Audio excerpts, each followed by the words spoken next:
Le Seigneur est ma lumière. Bien-aimés de Dieu, à vous la grâce et la paix de la part de Dieu notre Père et du Seigneur Jésus-Christ. Nous sommes aujourd'hui le 3e dimanche du temps ordinaire, année A. 6 dimanches passés, 2e dimanche, avec Jean-Baptiste, nous avons découvert Jésus comme l'agneau de Dieu qui enlève le péché du monde et celui qui nous baptise en répandant sur notre cœur le don de l'Esprit Saint.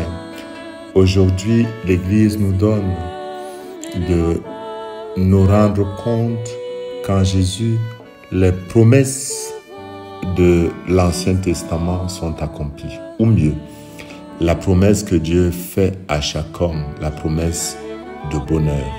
Jésus réalise ces promesses. Isaïe avait prophétisé le salut de la Galilée, ville située au bord de la mer de Galilée dans les territoires de Zabulon et de Nephtali. Et Jésus commence effectivement par cette ville Capharnaüm en quittant Nazareth pour accomplir ainsi la promesse du prophète Isaïe. Du temps de la promesse, nous sommes passés avec Jésus au temps de l'accomplissement. En Jésus, Dieu prodigue la lumière aux nations. En Jésus, ceux qui habitent le pays de l'ombre voient une lumière resplendir. En Jésus, une grande joie apparaît dans le monde, comme l'avait annoncé aussi bien pour la naissance de Jean-Baptiste que de Jésus. L'ange l'avait annoncé, la joie de Dieu, la joie de l'Évangile. Jésus la porte, Jésus guérit, Jésus sauve, Jésus donne la vie. Il est, comme le psaume nous le dit aujourd'hui, la lumière et le salut. Il est le rempart de la vie. Alors avec lui, nous ne tremblons plus. Jésus ne fait pas que des discours, il passe aux actes. Voilà pourquoi il apporte des guérisons concrètes. Il guérit les malades, il apaise, il pardonne, il relève, il purifie les lépreux. Et la bonne nouvelle est annoncée aux pauvres. Il y a quelque chose d'important que le prophète, ou mieux que Saint Matthieu relève. Il parle de l'arrestation de Jean-Baptiste comme étant la fin de l'Ancien Testament. À partir de ce moment, Jésus commence sa mission. Et Jésus commence sa mission, et c'est un fait très remarquable en s'associant des hommes. Il appelle, comme Matthieu nous le montre, 2 frères, Simon, appelé Pierre, et son frère André, ainsi que Jean et Jacques, fils de Zébédée. Et spontanément, ils adhèrent à l'appel, ils accueillent l'appel de Dieu, ils répondent, ils ouvrent leur cœur à cet appel qui résonne dans le fond de leur être. Comme eux, nous sommes également associés d'une manière ou d'une autre à l'œuvre de l'annonce de la bonne nouvelle. Nous sommes comme eux appelés à cesser à tirer le poisson de l'eau pour le tuer, mais plutôt à tirer l'homme de l'eau pour lui donner la vie.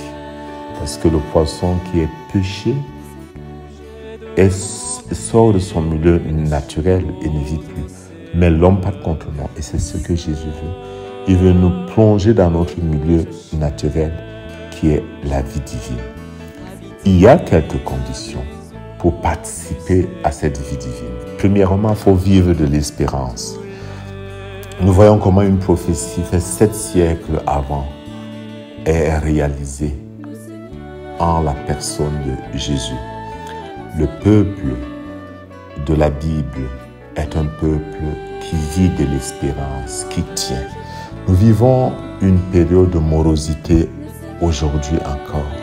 Nous sommes appelés à ressusciter, à renouveler, à réveiller notre espérance, à tenir fort, à ne pas abandonner, car le Seigneur, lui, ne nous abandonnera jamais, car il est fidèle.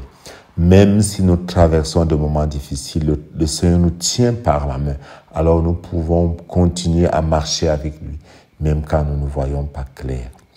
Deuxièmement, nous devons fixer notre regard sur Jésus comme source de salut, comme lumière qui illumine non seulement nos vies, mais même notre terre.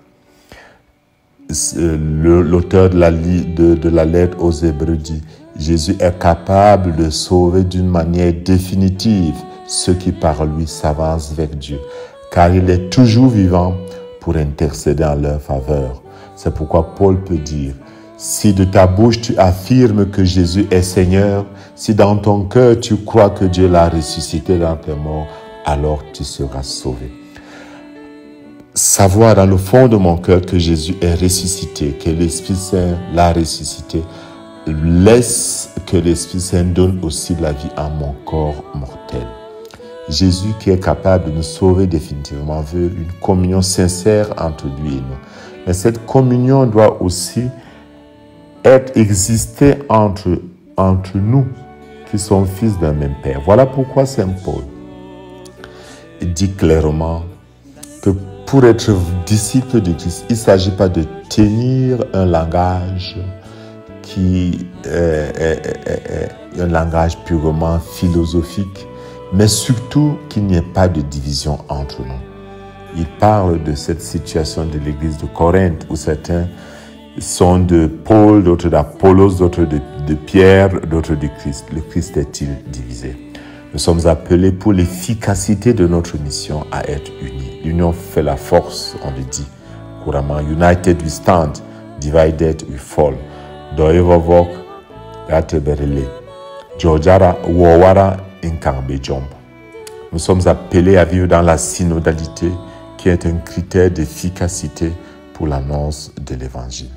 Bien-aimés de Dieu, en ce saint jour, que Dieu, dans sa bonté, accomplisse en nous sa promesse en nous bénissant, que son esprit descende sur nous, nous comble encore de son amour, de sa joie et de sa lumière. Que Dieu Tout-Puissant vous bénisse au nom du Père et du Fils et du Saint-Esprit.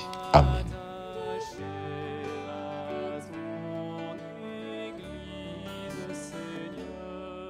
Le Seigneur est ma lumière et mon salut.